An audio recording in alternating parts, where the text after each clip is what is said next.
What portfolio retirement plan will allow you to sleep better at night? All right, this is a big deal, and I'd like for you to think about this. Visualize this with me a little bit here, if you would. So we got two guys. We got one guy who took his Social Security at 62. We got another guy who took it at 70. All right. So the guy who took it at 62 inherently will have a reduced amount of his Social Security. So again, if his, well, again, I've said this a million times, but we'll go over it for rookies, all right, for people who are new here. If you have a $3,000 a month PIA, the PIA is your primary insurance amount, the amount of Social Security benefit you get on a monthly basis at your full retirement age. For most of us nowadays, it's 67. All right, if you're born in 1960 or beyond, your full retirement age is 67. So we're going to say your PIA is $3,000 a month. So you're 62 right now. You have a decision. You can take Social Security early. Your Social Security benefit will be reduced if you took it early. So your PIA would be reduced by 32%. So we're just going to say it's going to be about $2,000 a month as opposed to $3,000 a month if you took it at 62 because you're taking it early. Absolutely, you can do that. On the other hand, you can say, I'm going to wait till I'm 70 and my PIA will grow to about $3,700 a month. Not PIA, my benefit will grow to about $3,700 a month because if I take it later, I get a 24% increase on my PIA. So basically, I take it at my full retirement age, it's $3,000 a month. If I take it early, it's $2,000 a month. If I take it later, it's $3,720. All right. So that's how you look at it with Social Security. You're 62 right now. You're deciding when should I take my benefit. Now, this doesn't assume any COLAs. You always got to remember there are COLAs in this as well. But we're 62. We're getting ready to hang up our boots from our crappy old job. We're like, man, I can decide to take Social today. My PIA, my amount will be reduced by 32% of my PIA. Or I could wait. All right, so that's a decision you've got to make.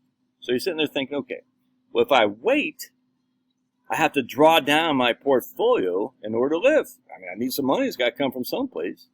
So what am I going to do is I'm going to draw down my portfolio by the equivalent of what I could have taken from my Social Security, roughly $2,000 a month, $24,000 a year. So I'm 62. I take Social Security now. It pays me $2,000 a month, which is $2,000 a month I do not need to draw down from my portfolio. And thus that $2,000 a month will stay in my portfolio, doing whatever the portfolio does relative to the market returns. If I wait till I'm 70, for instance, well, that means that's $24,000 a year times 8. I don't know what that is. That's $200,000, $24,000. Yes, almost $200,000. I would have had drawn down from my portfolio in order to wait till 70. So I got an email from a guy today, and he's like, he's 74 years old. He's like, man, I took Social Security at 70. I wonder if it's my best bet. And he's like, trying to recalculate was average index monthly earnings, the whole thing. I'm like, dude, why even bother, man? Why even bother? It doesn't matter. It's a water under the bridge, dude. Why even mess around with this? But anyway, be it as it may, he's sitting there thinking, he's 74 now. He waits till he's 70. He said, I know what he's thinking. He's thinking, man, if I would have taken Social Security early, that money would have been left in my portfolio, and because the last 10 to 15 years has been a booming market, it could have grown significantly. I get it. That's called recency bias. We're looking at the past and the most recent time frame. We're assuming that would be extrapolated to the future, and you can't do it. First, don't do it yourself. It doesn't make any sense. But second, there's no evidence. I mean, you just can't say, hey, what happened in the last past would have gone right in the future. Just don't do that. Because what happens is recency bias works both ways. People forget what happened in the aughts, man. From 2000 to 2009, the markets had a negative return. People forget this because we don't have recency bias. But I remember like it was yesterday, man. People in 2010, 11, 12 were like, oh, I'm not touching those markets because of the recency bias of the down years. People forget. 2000, 2001, 2002. The S&P 500 is down 9, 12, and 22% respectively. And into the Q1 of 2003, it was down another 10%. It was bad, dude. And then we had a little bit of growth. In 2005, the S&P was up like 4% or something like that, not much. And then the end of 2007 came along from October 1st, 2007 to March 9th of 2009. The S&P 500 was down 57%. All right, so people sitting there retiring in 2010 had the recency bias of the massive declines in the markets. And as such, they use that recency bias to dictate how they're going to invest their money, which is a mistake. On top of that, the Obama was printing all this money and all this stuff. And everyone's like, oh, it's massive inflation. They were wrong, obviously. 100%. Gold's going to crush and just didn't. I mean, just no one knows. And so they missed out on the massive growth of the last 15 years. Now, this guy's the exact opposite. I don't know this guy. I just think this is what's going on. He's like, man, I wonder what. He's the exact opposite. He's got recency bias in the last 10 years. He's like, man, if I would have if I would have taken Social Security early, that $200,000 in my portfolio would have doubled. Tripled, maybe. I know it's what he's thinking. I'm like, dude, you're just killing yourself, dude. Now, let's say we go into another 1970s, where we had minimal growth and massive inflation. What's more comforting for you as a recent retiree? Living off a portfolio that is literally declining in value, not even relative to inflation, but just because the markets aren't going so well. I mean, right now the PE ratios are high. They're not significant. They're not nosebleeds, but they're high valuation. So you're sitting there as a retiree. You're like, man, I got my portfolio, my $1 million. We'll just use that. I got $1 million in my portfolio. But because I took Social Security early, I have to draw more from my portfolio to make ends meet than if I would have waited till I was 70.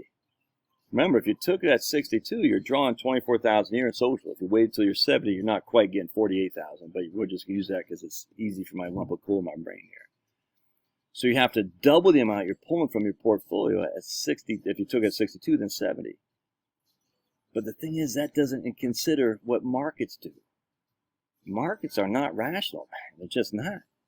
It doesn't take much to make a market just go south for a long time. People think, oh, in 2020, they call it the Valentine's Day Massacre in 2020. The markets were down 35%, but I was able to survive, and I bought more. I always say, well, how did you buy more? Did you have cash on the side? I don't ever understood how you bought more in the market. I hear this all the time, these guys. Oh, the markets were down. I deployed more money. Oh, how long were you sitting in cash there, guys?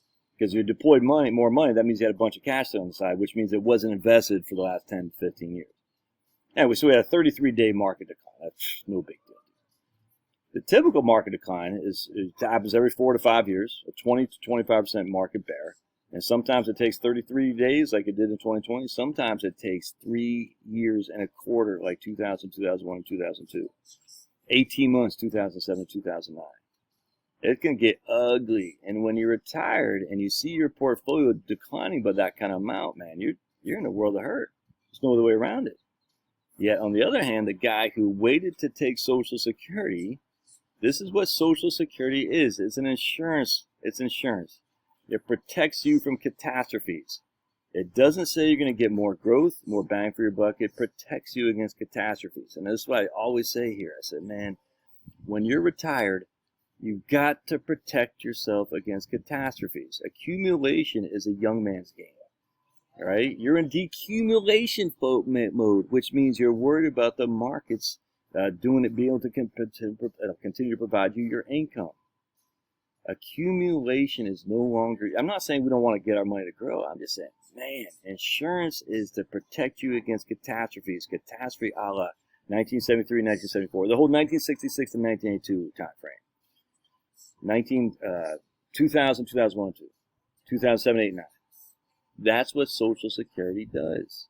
And people just look at it from a dollars, they just look at a component of dollars. My break-even stage, man, they're missing the point.